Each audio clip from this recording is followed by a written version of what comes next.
Look, I opened this jar of rotten baby food, and well, a butterfly came out. Welcome to the Comedians in Elevators podcast. I've got my guest Kimmy Oooh. Kimmy, say hi. Introduce yourself. Hi, I'm Kimmy Oooh. Are you sure? Thank you for having me. Yes, I'm sure. Kimmy, tell everyone a little bit about yourself. Maybe Sure, about your name. sure. My name is Kimmy Oooh. I am an upcoming songwriter, singer, and rapper from Milwaukee, Wisconsin. I recently published my and debuted my first two songs, Little Things and Blueprint. They're available on all platforms. I sing the songs, I wrote the songs, and they're out. So please enjoy. Their R&B and soul music. Very cool, singer-songwriter. So you got and you're producing it yourself, correct? Well, not producing, but I am Okay. the songwriter and singer. And All I'm right. also a Well, rapper and a poet. very cool. So I mean, that's why we're connecting, right? Because we have to pretty much do, if not 100% of everything, almost very close to get everything going in this new world, right? That is true, yes. All right, Kimmy. Well, let's start with the podcast. So basically, the whole idea of this is to compare and contrast the comic versus the comedian. And there's other things you can definitely compare and contrast, but in this case, I'll try and pull it in. We'll see if that makes it better or worse for this topic. But let me define it real quick. So this is my Okay. definition, but it's only to make things more difficult. So I define the comic as a funny person telling any that I'm sorry, the comedian is a funny person telling any jokes, and a comic as any person telling funny jokes. So it's two sides of the same coin. You got to be both, but most people lean on one side versus the other. So Okay. the first question is how much, so in the topic of the role of persona in comedy, how much of the comedian's voice is a character versus their real self? I think it's like 70% character. Okay. I don't know. Yeah, I think they're portraying an image. You think they're portraying an image? Okay, so that's you're pretty definitive on that. Do you feel that yeah, that like because when I'm defining the comedian as a funny person, are you saying that so you're naturally leaning towards the comic in that sense? Is that they're putting on a mask and they're basically portraying through this mask most of the time? Is that what you're saying? Well, I won't necessarily say it's a mess, but they are using animation and extra just funny to their voice. It's not just, a calm voice like you and I are talking right now. Well, this isn't my natural voice. This is my comedians and elevators voice. So well, then that leads right into the second part of the question is, does the authenticity matter or is the illusion part of the magic? Um, I believe that the authenticity matters, but I believe that comedians and comics both today, it's all about the illusion. Okay, very cool. So I'm very curious so what is the quality of the illusion that you're imagining? Like, what is the illusion that because what I'm thinking is when I think of illusion, I think of the mask, right? And you're saying it's not that at all. Is that correct? Well, somewhat, yeah.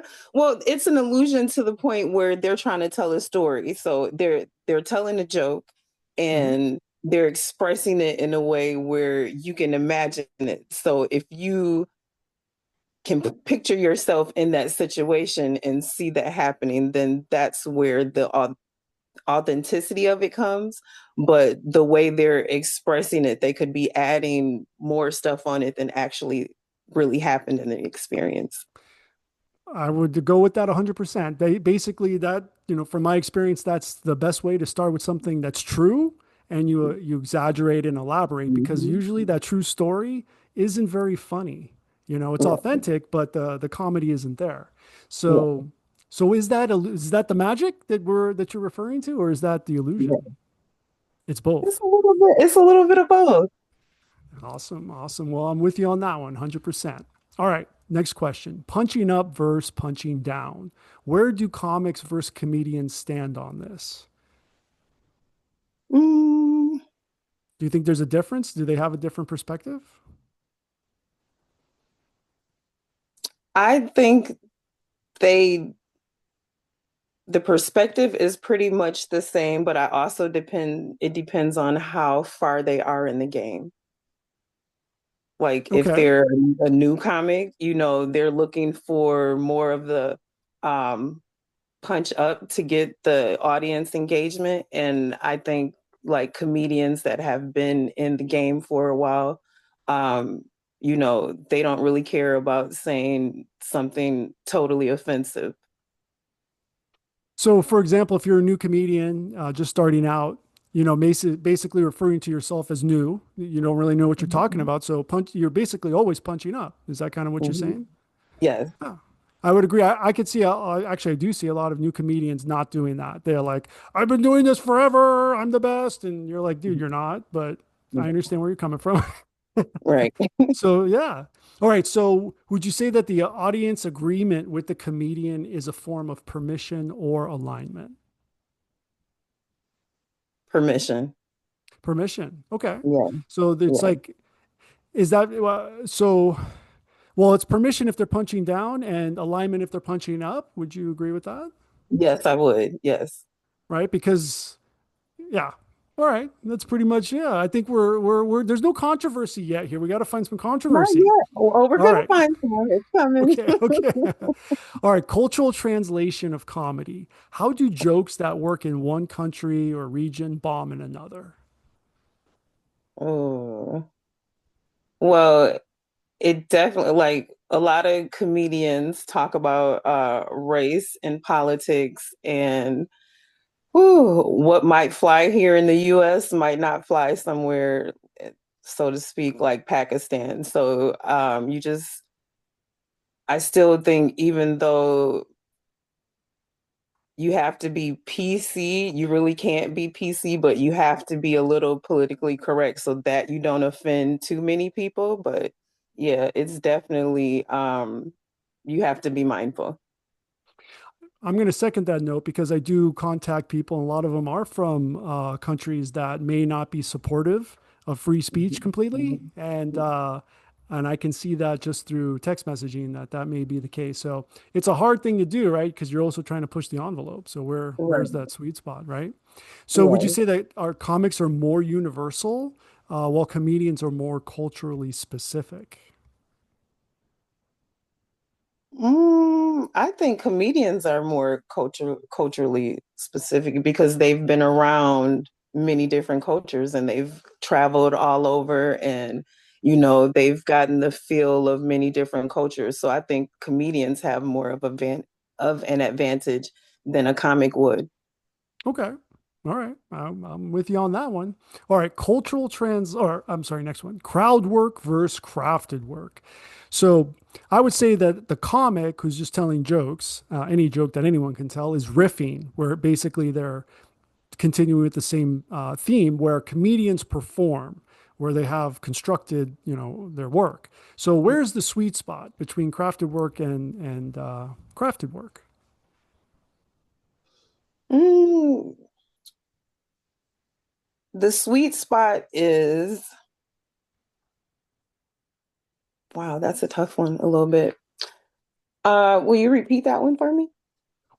I think the idea is that the comic is so I'm defining the comic as anybody telling funny jokes, right? When someone says Yeah. tell a joke, you're basically becoming a comic at that moment when you're telling a joke, right? So anyone can do that. Hopefully the joke is funny. But the Mhm. comedian has personified, internalized the whole Mhm. process, right? Mhm. So, Mhm. which people may not like, right? There's a lot of that's where people be like, I just don't like that guy. I don't like his comedy, but he Yeah. is a comedian, right? So the Yeah. question is the sweet spot between riffing, basically crowd work, where the audience is the material, Mhm. versus the comedian, where they are the material. I like the comedian being the material. I think for me, comics that use like the audience. I mean, of course, you should engage the audience, but people that comics that crack jokes at the audience, I think they're just trying to fill in space until they can come up with a funnier joke, to be honest. I tend to agree with you. In comedy clubs, I see that less and less, and it doesn't go very well for Yeah. the most part. So yeah, it looks like it's kind of a wave that I would put that strictly in the comic book, where that's kind of the end result is Mhm. you turn into that. So, so what happens when a comic leans too much into crowd work, which I think we're already suggesting, or when a comedian gets heckled? And I would say the comedian would get heckled because he's being authentic and he ain't changing, even if everyone hates him. You said what's the difference between the two, or? Well, what happens when, how could it go badly in both cases? I mean, well, it depends on if the comedian internalizes the jokes, that they at the same day, at the same time, you're a comedian. So we're laughing at your pain, basically. Mhm. So you really can't like be in your feelings about that. You have to go along with that. And as a comic, you engaging the we were talking about the audience. Engaging the audience again, I think is just a way of trying to defer that they're not as funny as they may have thought they were. Well, exactly right. Especially if they're not even the funny person, they're telling Right, funny jokes, right? right, So yeah, now that it's even worse because they're objective about those jokes they chose and they were wrong, right? yeah. So, or somewhere along the line. All right, next question: advertising and self promotion. So, who advertises themselves more, a comic or a comedian? You know that place where you're not conscious and you're not sleeping either? That's your power bill to the electric company. Right here. I want us to be here with free energy, where the Wardenclyffe Tower meets the Eiffel Tower. But that's not where we are. We are here, where you've got the utility and you've got residential solar. Between these two, we know which one saves you money. This is where we can go in the meantime. But this is where I want us to be now, and this can be done now. So let me deputize you to represent DOSE, Department of Solar Efficiency, and let's get on the podcast and get the message out today. See you soon. I think comics do. Okay. And I think it's a level of like trying to prove they're funny to the masses. So there are um trying to make a name for themselves. So it's definitely more advertising, um, hopping on subjects that everyone else is talking about, just to have Mhm. relevancy. So yeah, most definitely. Hopping on the bandwagon, right? Yeah. Mhm. Hopping on I the would bandwagon. Yes. I would go for that. But here's the second part of that question. So is self-promotion seen as selling out or is it necessary for survival? Uh, I mean, if you don't promote yourself, who else is going to promote you? So it's definitely necessary for survival in almost any arena, but especially for a comic or a comedian, you have to. How else are But we the going to know who you are or 100 even that you're funny? listen, I agree with you. But here's where the controversy starts because you're Mhm. saying that the comic is the one that's doing it most of the time. So where does that Mhm. leave the comedian? I mean, comedians usually have like people working for them. So, They got to they that have point. to, at that point. So, you just throw their name out there mostly and they're going to fill up wherever the, arena's at. Perhaps that's the second part. A comedian actually has fans where a comic may not, Mhm. right? Mhm. Yep, they're All building right. their fan base Yeah. Most comics, I guess, will turn into comedians eventually, or not at eventually. all. All right. So, censorship and offense. Does a comic avoid offense while a comedian courts it to prove a point? Oh, oh, that's kind of like 50-50 because I mean that seems to be like the blue ribbon these days. No one cares about offending anyone. So I think that, I think it's whatever trends. Whatever trend. So if offense is Mhm. trending, then that's what will be done. Yeah, yeah, I But do. it's not trending right now. So that's not right. Yeah, Basically, it's yeah. yeah, definitely. And plus, what's left? Hasn't everything been touched on? I Yeah. think I all mean, offensive topics. Is there a new one that yeah, I'm unaware of? I don't think there's anything that we haven't been made aware of out here these days. I'm gonna Oh, let me throw one out. One concept out there, a new one that we can be offended at is UFOs and aliens. Right? We're still think at this point it's not real, or maybe it is. But when it is real, we're gonna have new material. Would you agree? we definitely are going to have new material. Right? When the crafts, you're like, yep, that's there. That thing is there. All right. So other people will be like, I don't see anything. You're like, what are you talking about? You can see it right there. That's going to happen. Well, anyway, that's my proclamation.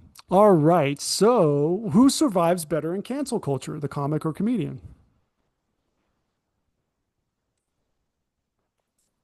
The comedian. Would And that's only, survive better? yeah, it's the comedian, and it's only because, you know, longevity, they've been around for a while.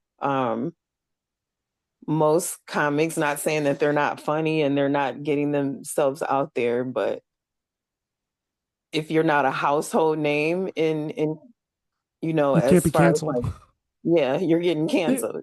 Well, let's assume they've met the minimum threshold where they can be canceled, right? Hmm. So, right, Yeah, that's and what you're they're saying. gonna, Basically, the comic actually may not even meet that minimum standard, so you canceled nothing is doesn't count. But right. but assuming that,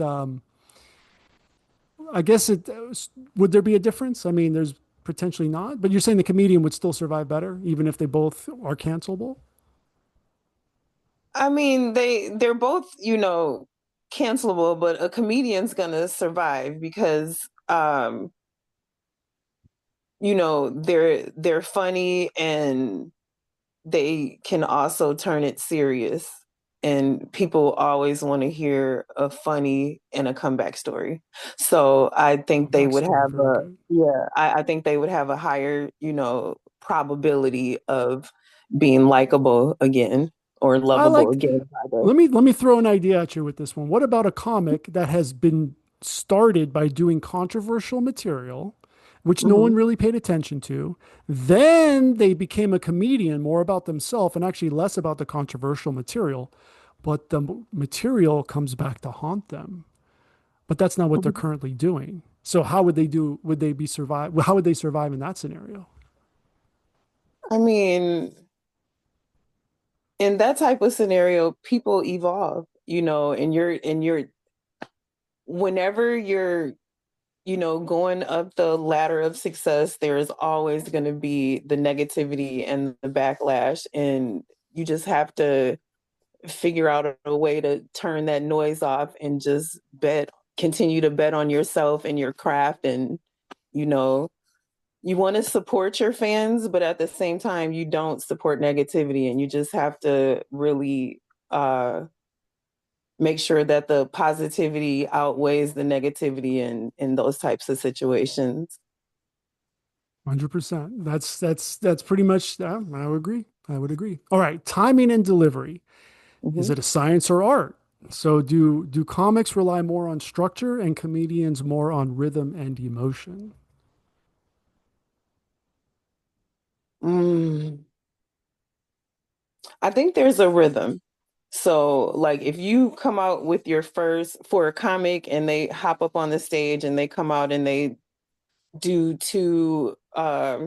you know, bomb two of their first jokes, I think I mean, I think they can save face, but I Yeah, just, if your first two jokes are bombing, you're done. You're done for. right, So yeah, no, I do so, know. like, yeah, I mean, it's like, what do you do after that? Even you have to rely on, you got to have that timing and you got to read the crowd.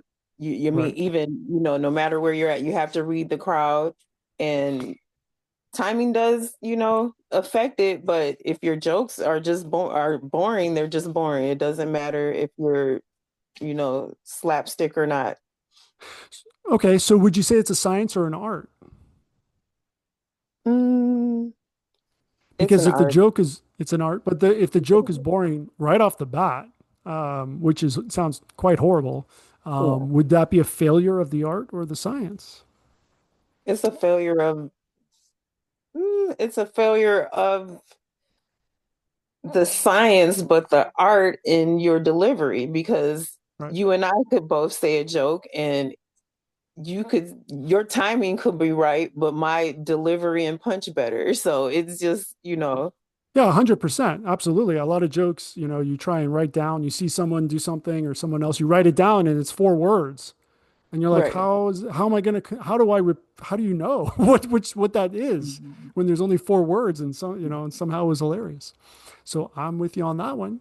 All right. So laughter versus applause. Are comics chasing laughs and comedians chasing applause breaks that validate the message?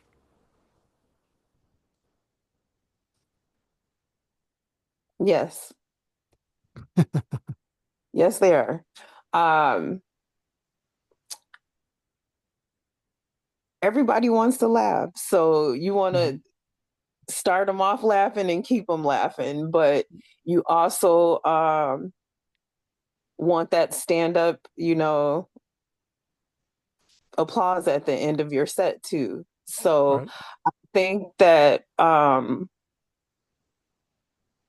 comedians definitely chase the stand up applause, and comics definitely chase the laughs.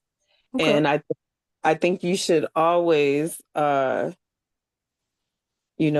the laughs. Joy always brings, claps and laughter. So chase the laughs. Maybe I should change it to standing applause. That might change the dynamic of that question a little bit, right? Are you chasing laughs or standing applause? Mhm. I won't ask you that. We're gonna that's for next time. We'll see if that little tweak makes a difference in the dynamic. So, comedy is a commentary. When does a comedian cross into being a philosopher or a preacher? Ooh, when they're talking about politics or Right. religion or, um, you know, the human things that, we're all citizens for, but no Right. one really talks about it. We hop on TV and we watch it, but outside of the conversations that we have, with maybe a coworker or a friend here and there, it's comical. It's Is there any humorous. is there any example other than religion or politics? I mean, everything, the family dynamics. We all grew up in different, dynamics and different tax brackets. All of Mhm. that makes a difference in, um, what one person would find humorous and what one person, wouldn't. So that it definitely makes a difference. 100%. So is it good or does it dilute the humor? It's good. Okay. I mean, again, you have to find some type of humor in everything that's going on to, get through it, because it's baffling, just to even Right. think about it, to even have to talk about it. So you have to find the humor in it. 100%. So comedy and vulnerability, which is a word I cannot say. So do comics hide behind their jokes and comedians expose themselves? That's the first part of that question. I think comedians expose themselves after they become comedians. I think they're comics in the beginning and they expose like family members and friends and, people and experiences that they've been around. I don't think they necessarily expose themselves until after they get that audience and that standing, those standing applause. That's very interesting. The evolution. I'm going to tend to agree with you to a point on that for sure. Like there's definitely there's an evolution. So if there's a sequence, then it makes this second part of the question a little more difficult. Which one is braver? Is one braver than the other? To be It almost vulnerable? to well, I mean, now I'm seeing where this question is starting to break down because you're suggesting, and I do tend to agree that you start as a comic and you evolve into a comedian, Mm-hmm. right? Is it possible that there are some that never are comedians? They just are comics. They just skip to comedian.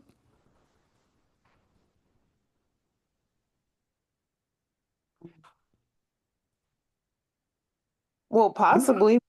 I mean, right, but we wouldn't know. we We wouldn't wouldn't know. know, but Yeah. All right. Yeah, I think that's definitely got some depth into that question right there. So awesome. All right. So last question. Legacy. Who gets remembered? Will the comics tight five survive time, or will the comedian's cultural point of view be more timeless? I think the cultural point of view is more timeless. But what if you don't remember any of the jokes? Does it matter? It doesn't matter if you remember a joke or not. You remember like a face or a stance or maybe the color that they wore or they fell Or out on the how you ground. felt? Right. Yeah. Yeah. Yeah. Very cool. Very cool. Well, Kimmy, thank you for being my guest. Do you have anywhere you want everyone to find you online? I am on YouTube, Kimmy Oooh, Kimmy, three O's and an H. I'm on LinkedIn, Kimmy Oooh, Spotify, all the music platforms. So you can find me there. I really appreciate your time. Thank you. Thank you so much, Kimmy. And everyone else watching, please subscribe and like, and we will get more context for you shortly. See you all soon. Yeah. Take care. Bye.